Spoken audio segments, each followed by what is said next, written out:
Alright, welcome back to the disassembly video. So I don't know how YouTube's going to treat this, so I've already disassembled it. And I'll tell you what you need to do on this bad boy. As we see, we got it field stripped. And basically you have a AR9 lower. Don't forget your little pin there for your pivot pin holder. It does have an AccuWedge wedge right there stuck in there to make it a little tighter.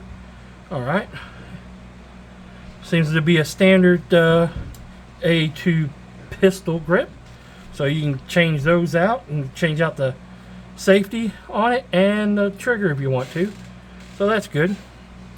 So we're going to put this out of the way here. This is the back of it. It goes on the back.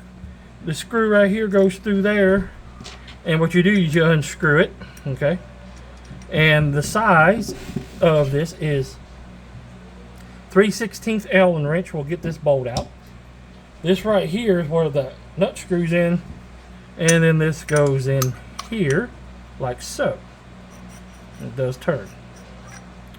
So this nut screws into here, and that's how they're able to use a standard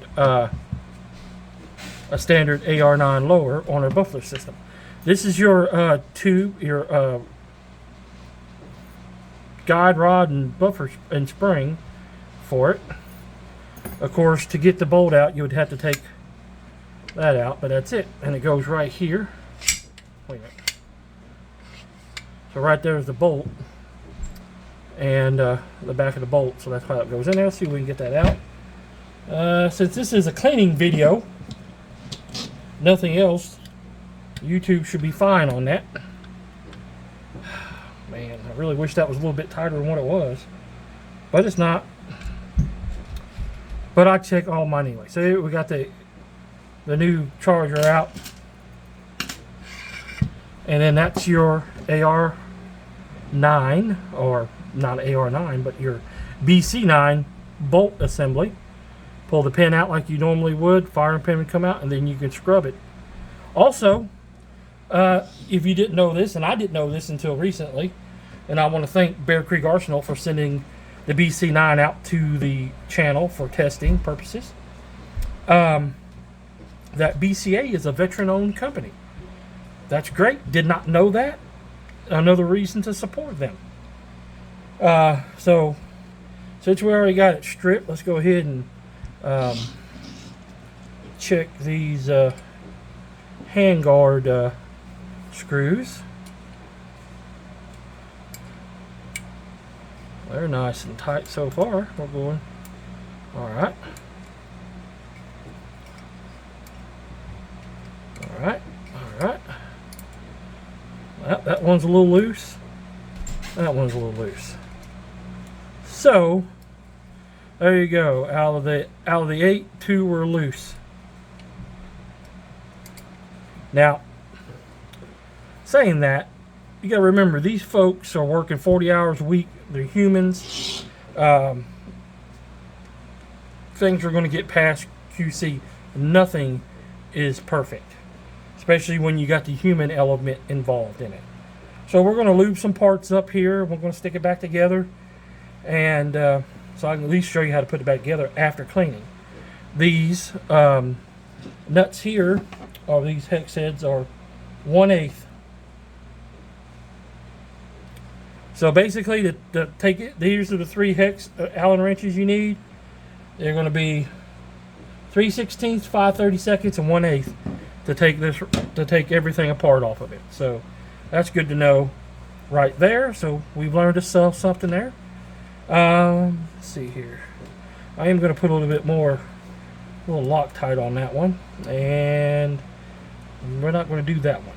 We'll see what happens. So we're not going to put Loctite on this because I know the newer style is supposed to stop that from walking out. We're going to test it. I already checked the muzzle brake off camera. It's nice and tight, so like it's supposed to be. Not a very unique setup for sure. Very unique setup. So let's go ahead and put this back together. We'll put us a little bit of lube on the threads of this because it's dry. Normally I don't take guns apart when I get them. I usually like to fire them dry out of the box, but you know, I want to make sure they were kind enough to send this out to me, therefore I need to take care of it like it was my own. So don't forget about that spring, detent spring there. Alright, so we put that in there, tighten it down. Really don't see any reason why to tighten it further than that. Don't need to put on no vise or anything like that. It doesn't have a lot of tension on it. So we're going to go ahead and stick our bolt back in.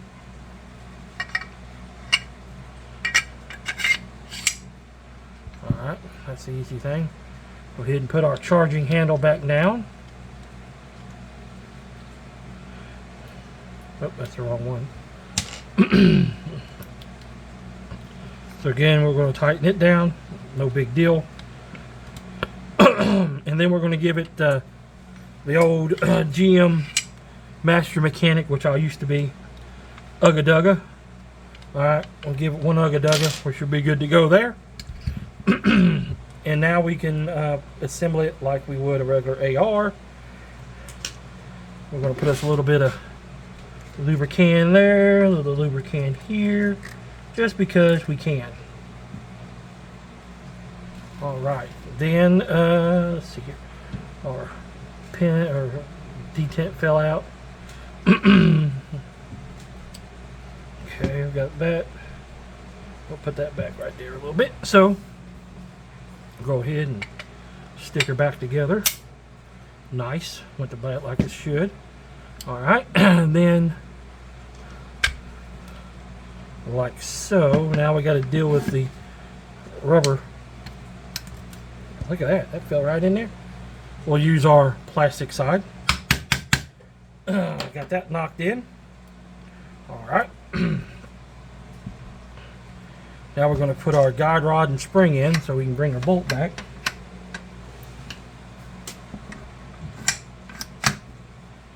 All the way. You can see right there, there's the bolt. Put our spring and rod in. Push it forward. Take this. Our guide rod goes into there. Like so. Push forward. And as you're holding that, get your screw device. We'll put us a little bit of lube on that too. Put our screw right there. Take our Allen key.